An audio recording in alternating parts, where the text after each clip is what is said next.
വലിയൊരു സൗഭാഗ്യമാണ് ഒരുപക്ഷെ റിമിക്കുണ്ടായത്. എന്നുവെച്ചാൽ മമ്മൂക്ക അനുഗ്രഹിച്ച റിമിയെ സിനിമയിലേക്ക് പ്രവേശിപ്പിക്കുന്നു. അതോടൊപ്പം തന്നെ ജയറാമിനെ പോലുള്ളൊരു നല്ലൊരു അനുഗ്രഹിക്കുന്ന നടന്റെ ഒപ്പം ജയറാമിന്റെ നായിക മാത്രല്ല ഭാര്യയായിട്ട് തലയും കെട്ടി.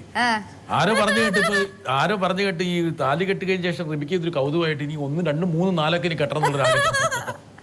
ശരിക്കും പറഞ്ഞ സിനിമ എന്ന് പറയണത് നമുക്കൊരു ഭയങ്കര ഒരു പാട്ട് എന്ന് പറയുന്ന ചില പാട്ടുകൾ നമ്മൾ പാടി വീണ്ടും പാടുമ്പോൾ രസമാണ്. പക്ഷെ ഇത്രയും വർഷം ആയതുകൊണ്ടായിരിക്കാം, ആദ്യത്തെ സിനിമ ആയതുകൊണ്ടായിരിക്കും എനിക്ക് ഇത്രയും ഒരു ത്രില്ലിംഗ് ആയിട്ട് ഇൻട്രസ്റ്റിംഗ് ആയിട്ട് തോന്നി. അത് ആർക്കാണെങ്കിലും തോന്നൂലേ? ഒരു പക്ഷെ ജയറാമേട്ടനൊന്നും തോന്നിയില്ല. കാരണം ജയറാമേട്ടന് തോന്നിയിട്ടില്ല, പാർവതിക്ക് തോന്നുകയും ചെയ്തു. അങ്ങനെ വല്ലതും പറഞ്ഞു എന്നോട് അവരുടെ മുഖത്തെ ഭാവം കണ്ടില്ലേ, ഒറിജിനലായിരിക്കണം. ജയറാമേട്ടൻ 10 or 200 കണ്ട് കല്യാണം കഴിച്ചു ഈ സമയം കൊണ്ട്. 160. പക്ഷെ എന്റെ ജീവിതത്തിൽ ഞാൻ ക്രിസ്ത്യൻ കല്യാണമാണ് കഴിച്ചേക്കുന്നത്. ഈ ഹിന്ദു കല്യാണം ഒക്കെ കാണുമ്പോൾ എനിക്ക് ഭയങ്കര ആഗ്രഹമാണ്. അങ്ങനെ അവതയും പൂ എറിയുന്നു, അതൊക്കെ ഒരു അതിലേക്ക് ലയിച്ചു ഭയങ്കരമായിട്ട്. ഇതൊന്ന് യാഥാർത്ഥ്യമാകട്ടെ എന്ന് ആശ്വസിച്ചു. ഇല്ല, ഒരിക്കലും ഇല്ല. കള്ള പറയണ മുഖത്ത് നോക്ക്. അത് കഴിഞ്ഞ് റിമി ആരോടെ പറഞ്ഞല്ലോ, എനിക്കൊരു മുസ്ലിം കല്യാണം കൂടെ കഴിച്ചാൽ കൊള്ളാന്നുണ്ട്.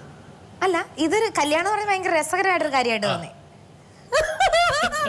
ശരിക്കും പറഞ്ഞ ഇപ്പൊ ഓരോരുത്തർ പുതിയ കല്യാണം കഴിക്കുമ്പോൾ എന്റെ ഉള്ളിൽ ഒരു ചെറിയ അസൂയ വരും, എല്ലാവരുടെ ഉള്ളിലും വരും. ശരിക്കും ഒരു കല്യാണം കൊണ്ട് മതിയായില്ലേ? അതല്ല, എനിക്ക് കെട്ടണമെന്നല്ല. കല്യാണത്തിന് മുമ്പുള്ള ദിവസങ്ങളും മനുഷ്യന്റെ കാലഘട്ടത്തിൽ, യൗവന കാലഘട്ടത്തിൽ എല്ലാവരും ആഗ്രഹിച്ച്, പ്രത്യേകിച്ച് ഇവരോടൊക്കെ ചോദിച്ചു കഴിഞ്ഞാൽ അറിയാം, ഇവരുടെ ഏറ്റവും വലിയ സ്വപ്നം ഒരു പക്ഷേ ചില ആൾക്കാർ മരിക്കുന്നതിന് മുമ്പ് ഒന്ന് കല്യാണം കഴിക്കാന്നുള്ളതായിരിക്കും ഇവരോട് ചോദിച്ചാൽ ഇവരുടെ ആഗ്രഹം. റിമി, കല്യാണം കഴിക്കാത്തവർക്ക് വലിയ മധുര സ്വപ്നം, കഴിച്ചവർക്ക് ഒരു പേടി സ്വപ്നമാണ്. പക്ഷേ റോയ്സ് പെണ്ണ് കാണാൻ വന്ന് റോയ്സ് പിന്നെ ഇഷ്ടപ്പെട്ടു. അത് മാത്രമല്ല, റോയ്ച്ചൻ വന്നിരിക്കുന്നത് തൃശ്ശൂരിൽ നിന്നാണ്. തൃശ്ശൂരും പാലയും തമ്മിൽ ഒരുപാട് സാംസ്കാരികപരമായിട്ടുള്ള അന്തരമുണ്ട്, വ്യത്യാസമാണ്. കന്നാലിന്ന് വിളിച്ചു. കന്നാലിന്ന് മാത്രമൊന്നും അല്ല വിളിച്ചേക്കണത്, കന്നാലിയൊന്നുമല്ല, ഇഷ്ടംപോലെ വാക്കുകളുണ്ട്. ഈ റോയ്സ് ഭക്ഷണം വെക്കുമ്പോൾ മറ്റേ എല്ലാ ഭക്ഷണത്തിലും കൂർക്കക്കിഴങ്ങ് ഇടണമെന്ന് പറയാറുണ്ട്. എന്താ കൂർക്കക്കിഴങ്ങ്? ഈ തൃശ്ശൂർകാർക്ക് പ്രത്യേകിച്ച് പന്നിയിറച്ചിയൊക്കെ വെക്കുമ്പോ എന്ത് കുന്നം വെച്ചാലും കൂർക്കക്കിഴങ്ങും അത് ഭയങ്കര ഒരു ഇഷ്ടമുള്ള കോമ്പിനേഷനാണ്. റിമിയോട് ഒരു രഹസ്യം പറയാം, എന്റെ ഭാര്യ തൃശ്ശൂരിന്നാണ്. അതാണ് ഞാൻ അവളോടൊരു കാര്യം പറഞ്ഞിട്ടുണ്ട്. ശരിക്കും സാർ ഏത് നാട്ടുകാരനാ? ഞാൻ കണ്ണൂരുകാരനാണ്. കണ്ണൂരും തൃശ്ശൂരും കുഴപ്പമൊന്നുമില്ല. കണ്ണൂരുകാര് നല്ല നല്ല മനുഷ്യരാ അല്ലേ?